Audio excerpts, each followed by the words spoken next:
Έφτιαξα το viral γλυκό του TikTok Courage Cheesecake. Και μην πεις τίποτα που το λέω Courage Cheesecake, γι' αυτό έγινε viral. Ένα γλυκό που θυμίζει βάσκικο cheesecake, γίνεται με cottage cheese. Δεν το έχω δοκιμάσει, είναι πάρα πολύ εύκολο στην εκτέλεση. Θέλω να κάνω honest review, οπότε έχω φέρει ένα μαχαίρι. Να το κόψουμε, να σου πω αν είναι ωραίο, αν αξίζει και μετά θα σου πω και αν αξίζει να το φτιάξεις κι εσύ. Το περίεργο που πρώτη φορά το κάνω είναι ότι πρέπει να το ψήσεις στο φούρνο και μετά για 4 ώρες να το κρατήσεις στο ψυγείο και μετά να το φας. Λοιπόν, cheers.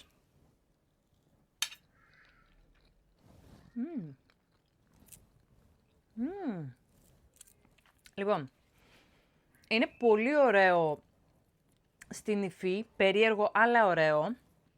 Είναι ψιλοάγλικο. Έβαλα μόνο σιρόπι χουρμά, μπορείς να βάλεις μέλι, μπορείς να βάλεις σιρόπι σφενδάμου. Την επόμενη φορά που θα το φτιάξω, απλώς θα βάλω λίγο περισσότερο. Μ' αρέσει. Είναι ενδιαφέρον, είναι πρωτεϊνικό, γιατί μέσα έχει και cottage και γιαουρτί. Φτιάξ' το, αν σου αρέσουν τα άγλικα γλυκά και αν σου αρέσει αυτού του είδους η υφή, μην περιμένεις κάτι σε κέικ, είναι κάτι σαν γλυκό ψυγείου, ωραίο, υγιεινή επιλογή. Αφήνω συνταγή στην περιγραφή. Cheers!